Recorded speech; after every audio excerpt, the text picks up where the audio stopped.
नमस्कार। हरियाणा विधानसभा चुनाव को लेकर एक्सपर्ट का ओपिनियन पोल सामने आ चुका है और एक्सपर्ट ने जो हरियाणा को लेकर 90 सीटों पर अंदरूनी तौर पर आंकड़े जारी किए हैं वो चौंकाने वाले सामने आ रहे हैं। 4 बड़ी एजेंसियों के ओपिनियन पोल ने भी सभी को चौंकाया है। तो हरियाणा में अगली सरकार किसकी बन सकती है, इसको लेकर ओपिनियन पोल के आंकड़े बेहद ही चौंकाने वाले सामने आ रहे हैं। भाई, भारतीय जनता पार्टी के लिए हिसार विधानसभा सीट से अगर बात की जाए तो भारतीय जनता पार्टी जो उम्मीदवार हैं उन्होंने यहां पर नामांकन वापस लिया है, जो बड़ी खबर निकलकर सामने आ रही है। इसके अगर बात किया तो कई बड़ी खबरें सामने आ रही हैं और कई बड़ी एजेंसियों के ओपिनियन पोल के हिसाब से भी चौंकाने वाले आंकड़े सामने आ रहे हैं। टाइम्स नाउ की बात की जाए या लोक पोल का जो सर्वे है वो भी चौंकाने वाला सामने आया है। सट्टा बाजार का भी अनुमान बेहद ही चौंकाने वाला रहा है, क्योंकि हरियाणा में 90 सीटों के लिए अब वोटिंग 5 अक्टूबर को होगी, जबकि नतीजे 8 अक्टूबर को सामने आ जाएंगे।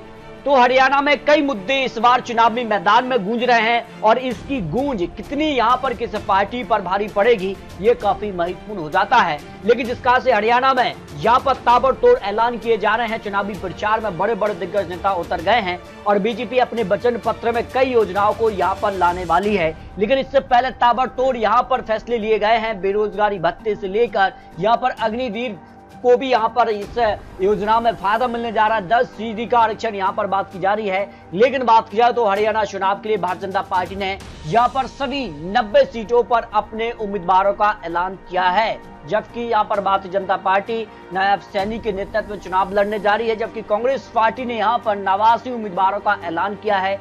1 सीट इनके सहयोगी सीपीएम को दी है। इसके अगर बात की जाए तो यहां पर जेजेपी प्लस यहां पर आजाद समाज पार्टी जो है उसका गठबंधन बना है। जननायक जनता पार्टी यानी दुष्यंत चौटाला की जो पार्टी है वो यहाँ पर बात की जाए तो करीब 69 सीटों पर उम्मीदवार यहाँ पर चुनावी मैदान में उतारे हैं, जबकि आजाद समाज पार्टी यहाँ पर बात की जाए तो यहाँ पर चंद्रशेखर आजाद की जो पार्टी है उन्होंने अपने 16 उम्मीदवार का ऐलान किया है इस गठबंधन के लिए। जबकि अगर बात की जाए तो यहाँ पर INLD, BSC और यहाँ पर HLP पार्टी का भी गठबंधन बना है, जबकि आम आदमी पार्टी ने सभी 90 उम्मीदवारों का ऐलान कर दिया है, क्योंकि दिल्ली और पंजाब से यहाँ पर उनकी सरकार है और ये 2 राज्यों से हरियाणा जुड़ा हुआ राज्य है। और ऐसे में अगर बात की जाए तो हरियाणा में कितनी सीटों पर असर डालेगा आम आदमी पार्टी और यहाँ पर बात की तो कांग्रेस को कितनी नुकसान यहाँ पर सीटों का होगा, क्योंकि कई सीटों पर वोट शेयर यहाँ पर जरूर कम कांग्रेस का होने जा रहा है। इसके अलावा यहाँ पर कम्युनिस्ट पार्टी ऑफ इंडिया भी यहाँ पर चुनावी मैदान में होगी। लेकिन जिसका से लोकसभा चुनाव के नतीजे सामने आए थे उसमें 5 सीट पर कांग्रेस तो 5 सीटों पर ही भारतीय जनता पार्टी को जीत मिली, जबकि कांग्रेस के अलावा आम आदमी पार्टी गठबंधन में थी लेकिन उनको एक भी सीट नहीं मिली थी। सीधी फाइट कांग्रेस और भारतीय जनता पार्टी में देखने को मिली थी। और विधानसभा चुनाव 2019 के नतीजे भी भारतीय जनता पार्टी और यहाँ पर कांग्रेस के बीच कड़ी टक्कर देखने को मिली थी 2019 में, क्योंकि 40 सीटों पर भारतीय जनता पार्टी और 31 सीटों पर कांग्रेस ने जीत हासिल की थी। जेजेपी पार्टी ने 10 सीटें और निर्दलीयों ने 8 सीटें हासिल की थी। लेकिन इस बार काफी निर्दलीय हरियाणा विधानसभा चुनाव में हैं, तो कितनी सीटों पर किसका वोट शेयर कम करेंगे और आम आदमी पार्टी के चुनावी मैदान में उतरने से भी काफी खलबली दिखाई दे रही है। तो भिवानी की 4 सीटों में भारतीय जनता पार्टी 2 सीटों पर आगे दिखाई दे रही है। कांग्रेस पार्टी को 1 सीट यहाँ पर आम आदमी पार्टी, इनेलो पार्टी यानी INLD या फिर जो जेजेपी पार्टी उसके पक्ष में जाने का अनुमान सामने आ रहा है। फतेहाबाद की 3 में से भारतीय जनता पार्टी को 0 सीट, जबकि कांग्रेस को 3 सीटों पर जीत का अनुमान है, जबकि अन्य और यहाँ पर बात की जाए तो पार्टी को 0 सीट का अनुमान सामने आ रहा है। सोनीपत की 6 सीटों में से भारतीय जनता पार्टी को 2 सीटें, कांग्रेस का 4 सीटों पर पलड़ा भारी हो सकता है। इनेलो और अन्य पार्टी को यहाँ पर जो है 0 सीट की संभावना दिखाई दे रही है। अंबाला की 4 में से भारतीय जनता पार्टी को 2 सीटों पर ही कांग्रेस के बीच कड़ी टक्कर देखने को मिल सकती है, जो हरियाणा विधानसभा चुनाव को लेकर ओपिनियन पोल के आंकड़े सामने आ रहे हैं। पानीपत की 4 सीटों में से भारतीय जनता पार्टी का पलड़ा 1 सीट पर भारी नजर आ रहा है, जबकि कांग्रेस यहाँ पर 3 सीटों पर भारी नजर आ रही है। अन्य के पक्ष में यहाँ पर 0 सीट की संभावना दिखाई दे रही है। करनाल की 5 में से भारतीय जनता पार्टी को 3 सीटों पर पलड़ा भारी हो सकता है, जबकि कांग्रेस का यहाँ पर 0 से 2 सीट या भारतीय जनता पार्टी सभी 5 सीटों पर भी भारी हो सकती है, क्योंकि पूर्व मुख्यमंत्री मनोहर लाल खट्टर का एक मजबूत गढ़ है और लोकसभा चुनाव में भी उन्होंने एक बड़ी जीत हासिल की है। उसका फायदा उनको विधानसभा चुनाव में मिल सकता है। कैथल की 4 में से भारतीय जनता पार्टी यहाँ पर 0 सीट की संभावना है, जबकि 4 सीटों पर कांग्रेस का पलड़ा भारी हो सकता है। अन्य के पक्ष में यहाँ पर 0 सीट की संभावना दिखाई दे रही है। तो कुरुक्षेत्र की 4 में से यहाँ पर 0 से 1 सीट पर भारतीय जनता पार्टी, तो 3 सीट पर कांग्रेस का पलड़ा भारी है। अन्य के पक्ष में यहाँ पर 0 सीट की संभावना दिखाई दे रही है।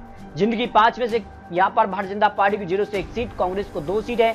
1 सीट यहाँ पर अन्य के पक्ष में यानी जेजेपी पार्टी के पक्ष में, यहाँ पर इनेलो यहाँ पर आम आदमी पार्टी के पक्ष में जाने का अनुमान यहाँ पर दिखाई दे रहा है। यमुनानगर की 4 में से भारतीय जनता पार्टी को 1 सीट, कांग्रेस को 2 सीटें, इनेलो को 1 सीट की संभावना है, या फिर जेजेपी पार्टी के पक्ष में 1 सीट जाने की संभावना दिखाई दे रही है।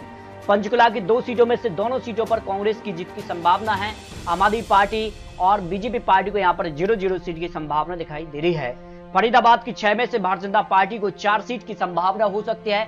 कांग्रेस पार्टी को यहाँ पर 2 सीटें, आम आदमी पार्टी, जेजेपी पार्टी, इनेलो पार्टी अन्य के पक्ष में 0 सीट की संभावना दिखाई दे रही है। पलवल की 3 में से भारतीय जनता पार्टी को 1 सीट, कांग्रेस का 2 सीटों पर पलड़ा भारी हो सकता है, जो अनुमान सामने आ रहे हैं। गुड़गांव की 4 में से 2 सीट पर भारतीय जनता पार्टी, 2 सीटों पर ही कांग्रेस के बीच आमने सामने की टक्कर यहां पर देखने को मिल सकती है। मेवात की 3 में से तीनों सीटों पर कांग्रेस की जीत की संभावना यहां पर दिखाई दे रही है। भारतीय जनता पार्टी अन्य के पक्ष में 0 सीट की संभावना दिखाई दे रही है। रेवाड़ी की 3 में से 2 सीटों पर भारतीय जनता पार्टी, कांग्रेस 1 सीट पर पलड़ा भारी हो सकता है। जगजड़ की 4 में से 4 सीटों पर कांग्रेस को जीत का अनुमान सामने आ रहा है, लेकिन 1 से 2 सीटों पर भारतीय जनता पार्टी यहां कड़ी टक्कर दे सकती है। आम आदमी पार्टी अन्य के पक्ष में 0 सीट की संभावना हो सकती है। रोहतक की 4 में से 4 सीटों पर यहां पर भी कांग्रेस का पलड़ा भारी नजर आ रहा है। भारतीय जनता पार्टी अन्य के पक्ष में यहां पर 0 सीट की संभावना दिखाई दे रही है। महेंद्रगढ़ की 4 में से 1 सीट पर भारतीय जनता पार्टी, 2 सीटों पर कांग्रेस और 1 सीट पर जेजेपी पार्टी, आम आदमी पार्टी, या फिर यहाँ पर बात की जाए तो अन्य का यहाँ पर पलड़ा भारी हो सकता है। 1 सीट पर कड़ी टक्कर, यहाँ त्रिकोणीय टक्कर देखने को मिल सकती है। तो सिरसा की 5 में से 1 पर भारतीय जनता पार्टी और 1 सीट कांग्रेस और 3 सीटों पर जेजेपी पार्टी, यहाँ पर आम आदमी पार्टी यानी निर्दलीयों का यहाँ पर भी कब्जा हो सकता है, लेकिन कांग्रेस का पलड़ा यहाँ पर भारी हो सकता है, जिस कार के आंकड़े हैं, क्योंकि सिरसा लोकसभा सीट पर जीत हासिल की है, उसका फायदा विधानसभा चुनाव में मिल सकता है। दादरी के 2 में से दोनों सीटों पर कांग्रेस का जीत का अनुमान सामने आ रहा है। इस तरह से हरियाणा को लेकर सभी 90 विधानसभा सीटों को लेकर जो अनुमान सामने आ रहा है, जो ओपिनियन पोल का अनुमान है, उसमें भारतीय जनता पार्टी 33 से 40 सीटों का अनुमान सामने आ रहा है। वही कांग्रेस पार्टी को 40 से 50 सीटों का अनुमान है। वही आईएनएलडी के पक्ष में यहाँ पर 1 सीट के करीब है, जबकि आम आदमी पार्टी, जेजेपी पार्टी को अन्य को मिलाकर कुल 10 सीटों पर जीत की संभावना यहाँ पर लगाई गई है। इस तरह से अगर बात की जाए तो हरियाणा को लेकर टाइम्स नाउ मटेरियल्स का ओपिनियन पोल भी सामने आया है, जहाँ कांग्रेस पार्टी को 36 से 41 सीटों का अनुमान है, तो भारतीय जनता पार्टी 33 से 38 सीट, जेजेपी पार्टी 2 से 5 सीट, अन्य के खाते में 6 से 11 सीटों का अनुमान सामने आ रहा है। यानी बात की जाए टाइम्स नाउ नवभारत का जो ओपिनियन पोल है, 7 से हरियाणा में कांटे की टक्कर भारतीय जनता पार्टी और कांग्रेस के बीच दिखाई दे रही है, क्योंकि आम आदमी पार्टी ने सभी 90 विधानसभा सीटों पर अपने उम्मीदवारों का ऐलान किया है। उसका कहीं न कहीं नुकसान कांग्रेस पार्टी को हरियाणा में देखने को मिल रहा है और भारतीय जनता पार्टी को इसका फायदा मिल सकता है, जिस कार के आंकड़े सामने आ रहे हैं। इसका अगर बात की जाए लोकपोल का जो सर्वे सामने आया है, उसमें कांग्रेस को 58 से 65 सीटों का अनुमान है, जबकि भारतीय जनता पार्टी को 20 से 29 सीट, अन्य के खाते में 3 से 5 सीट, कुल मिलाकर बात की जाए तो 40 सीटों पर बहुमत का आंकड़ा मिलता है, वो कांग्रेस के पक्ष में लोकपोल सर्वे के आंकड़ों के हिसाब से जाता नजर आ रहा है, जो मेगा प्री पोल सर्वे सामने आया है। जबकि टाइम्स नाउ मटेरियल्स का जो सर्वे है, उसमें भारतीय जनता पार्टी 37 से 42 सीटों का अनुमान है। वही कांग्रेस पार्टी को 33 से 38 सीट, जेजेपी पार्टी को 3 से 8 सीट, अन्य के खाते में 7 से 12 सीटों का अनुमान सामने आया है। इस ओपिनियन पोल के हिसाब से भी कड़ी टक्कर दिखाई दे रही है, लेकिन भारतीय जनता पार्टी आगे दिखाई दे रही है, जो आंकलन यहाँ पर मेगा प्री पोल सर्वे के आंकड़े सामने आ रहे हैं। इस तरह से अगर बात करें 3 से 4 बड़ी एजेंसियों के महत्वपूर्ण आंकड़े आपको दिखाए हैं, लेकिन हरियाणा को लेकर जिस कार का माहौल देखने को मिल रहा है, उस हिसाब से माना जा रहा है कि हरियाणा में भारतीय जनता पार्टी कांग्रेस में कड़ी टक्कर जरूर देखने को मिलेगी। लेकिन इसे और महत्वपूर्ण बनाते हैं निर्दलीय किन सीटों पर यहाँ पर किसका वोट शेयर कम करेंगे। इसके अलावा आम आदमी पार्टी, जेजेपी पार्टी भी, JJP party Bharatiya Janata party का वोट शेयर कम कर सकती है, तो आम आदमी पार्टी कांग्रेस का वोट शेयर कम कर सकती है। उसका नुकसान सीटों में कई सीटों पर देखने को मिल सकता है। तो हरियाणा को लेकर अगली सरकार किसकी बन सकती है? क्या भारतीय जनता पार्टी तीसरी बार सरकार बनाने जा रही है या फिर कांग्रेस वापसी करने जा रही है? इसको लेकर अपनी राय रख सकते हैं। मिलते हैं और लेटेस्ट और महत्वपूर्ण विश्लेषण के साथ, तब तक लीजिए जय भारत।